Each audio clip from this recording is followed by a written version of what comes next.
Argentina's disciplinary crisis just went nuclear. FIFA has officially dropped heavy bans on multiple Argentinian players and a key backroom staff member. And this isn't some quiet inquiry that'll disappear. These are formal charges, and several major figures are now staring down long-term international bans. Meanwhile, back in Buenos Aires, the AFA declared a national holiday to celebrate their semi-final win over England. Anthony Gordon gave the Three Lions an early lead, but late strikes from Enzo Fernandez and Lautaro Martinez flipped it. July 15th is now officially National Football Teams Day. Quite a contrast, celebrating glory while the disciplinary storm rages at the same time. And that storm is ugly. FIFA isn't just looking at one chaotic evening. Investigators are picking apart the post-final scenes, that inflammatory banner after the semi-final, and a string of other incidents spread across the entire tournament. This is a full campaign reckoning, not a one-off punishment. Here's where it gets complicated, though.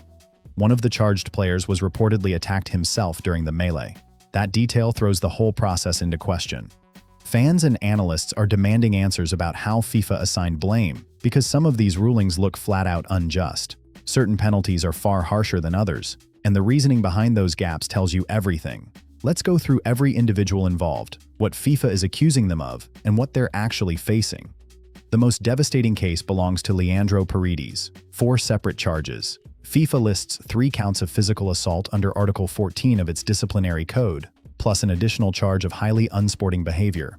Each accusation is tied to a specific moment. Count 1 is grabbing Eric Garcia by the throat, something the prosecutor bluntly described as a chokehold. Count 2 has him wrestling Gavi to the ground and grabbing him tightly by the collar. Count 3 is shoving Gavi directly in the face while he was already down on the pitch. FIFA isn't treating this brawl as one connected event. They're breaking it into completely separate offenses, and that distinction matters enormously. Every assault charge carries an automatic 3-match minimum. Stack all 3 consecutively, and you're already at 9 matches. Add the unsporting conduct charge on top, and that number climbs to 10 international fixtures, and that's before any aggravating factors get weighed. Here's where this case takes a sharp turn. Normally, investigations stay locked onto the specific tournament involved. Analyze the footage, identify the culprits, check the rulebook. Done. But this inquiry is shaping up to be far wider in scope. Leaked reports suggest officials are digging into older controversies across entirely different campaigns, hunting for any toxic pattern in Paredes' history. Social media has basically become a second evidence locker. Since July 19th, old clips of Paredes have flooded back online, with fans unearthing past matches and dragging his historical run-ins straight back into the conversation. His ugly clash with the Dutch bench at the 2022 World Cup is getting fresh attention. Incidents from his club career have resurfaced. A more recent blow-up with Boca Juniors didn't help either, with cameras catching him firing a dead ball directly at an opponent. Each incident still has to be judged on its own merits, not used as blanket proof of a pattern. But the sudden wave of attention makes his past impossible to ignore. The real question is whether FIFA will formally factor in that disciplinary history when deciding his punishment, because if they do, the final ban could climb well beyond what the current charges alone would justify. Paredes' situation is just one piece of this mess, though. Then there's Noel Molina, whose alleged role in igniting the whole thing deserves its own scrutiny. According to the official charge report, Molina was right at the center of where this all started, reportedly striking Spanish captain Rodri in the stomach as he ran past to celebrate. FIFA is reportedly treating Molina's actions as 2 completely separate incidents, not one continuous outburst. That distinction matters enormously. Reports indicate he's facing 2 assault-related charges, 1 completed and 1 attempted, plus an additional unsporting behavior charge. 3 offenses total. If the mandatory 3-match ban applies individually to each violent conduct charge, that's already 6 games gone. Add 1 more for unsporting behavior and Molina's minimum punishment suddenly climbs to 7 matches. Argentina's disciplinary nightmare just got a whole lot worse. The context makes it even uglier. Molina allegedly struck Spanish captain Rodri seconds after Argentina suffered the most painful loss of the tournament, right in the middle of a World Cup final celebration.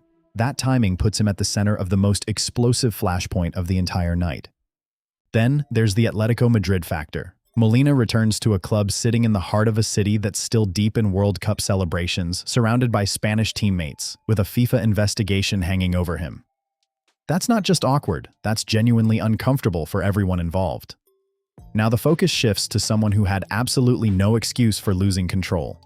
Roberto Ayala isn't a player caught up in the emotion of the moment. He's Argentina's assistant coach, a senior figure who's literally paid to calm situations down and stop confrontations from spiraling.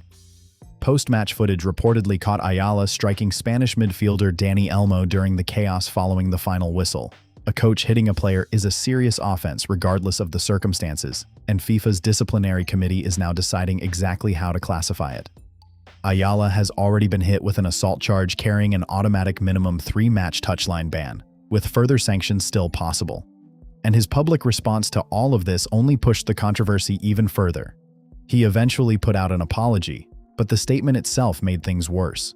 He insisted the contact was a push, not a punch, and blamed Mo for verbally provoking him first. Dani Olmo fired back publicly with just 2 words: "He is lying."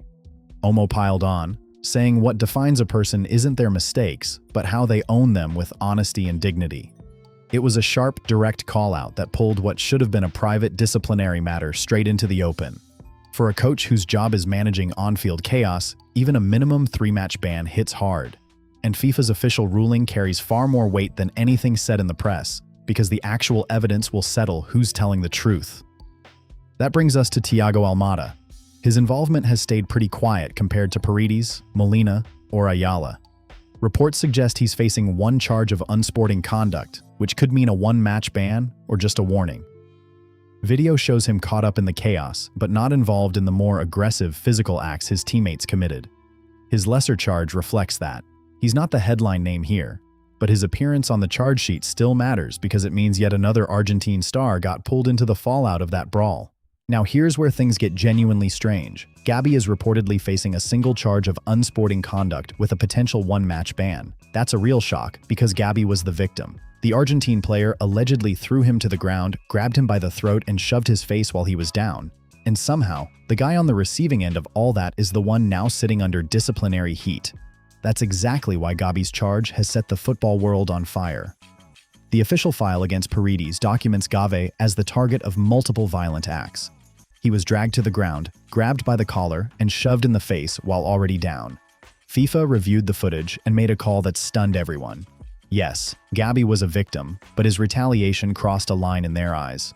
So they hit him with 1 count of unsporting conduct, which could cost him a single match suspension. Honestly, it looks bad. The numbers make it worse. Paredes is staring at a potential 10-match ban if the most serious charges stick. Gavi faces 1 game on the sidelines for his role in the exact same brawl. That kind of contrast doesn't just raise eyebrows, it turns a disciplinary process into a full-blown credibility crisis for FIFA. And it doesn't stop with the players. The Argentine Football Association itself is now facing charges across multiple articles of the FIFA rulebook, spanning their entire tournament run, not just the post-final chaos. Article 13 targets the use of a sporting event for political statements, pointing directly to the Falklands banner displayed after the semifinal against England. Article 14 covers squad misconduct, dragging the entire team and coaching staff into the fallout from the post-match brawl. Article 15 hits hardest, covering discriminatory abuse linked to Enzo Fernandez's racist chant video, the controversy with streamer iShowSpeed, and an Israeli flag reportedly waved aggressively toward the Egyptian coaching staff. Each incident is different, so FIFA has to build a separate case for every single one. Article 17 rounds it out, covering stadium safety failures, delayed kickoffs, beer bottles allegedly thrown at Cape Verde supporters, and offensive banners reportedly displayed across multiple fixtures. FIFA's investigation here goes well beyond one ugly night. This disciplinary probe covers multiple match days and several rule violations, putting the Argentine FA in the crosshairs for heavy fines, stadium security mandates, travel restrictions on fans, and potentially even closed-door matches. That last one matters enormously because Argentina is co-hosting the 2030 World Cup, and any threat to those duties would send shockwaves through the entire sport. Layer that onto FIFA's existing headaches around corporate sponsorships and tournament deals, and you've got a political crisis crashing straight into a disciplinary one. The timing couldn't be worse. Now let's talk numbers, because the suspension tally alone is staggering. Paredes could miss 10 international fixtures. Molina faces a potential 7-match ban. Ayala is looking at a 3-match dugout suspension. Almada sits out 1. And then there's Gavi, who somehow landed on this list despite being the victim of the aggression that night. 1-match ban for the guy who got attacked. Add it all up and you're looking at 22 international matches worth of suspensions across players and staff. And that's before any additional penalties tied to prior disciplinary records or the separate legal proceedings against the Argentine Football Association itself. Think about what this actually means. Argentina lost the final 1-0 without a single shot on target, and somehow the post-match fallout became its own war entirely. One evening of madness has produced bans, investigations, debates about justice, and serious questions about where FIFA draws the line. This saga almost certainly has more chapters left. If this breakdown hit different, drop a like and share it with any football fan who actually pays attention to the international game. Subscribe so you never miss a story when it breaks. More chaos, more controversy, and more huge football moments are coming fast. See you in the next one.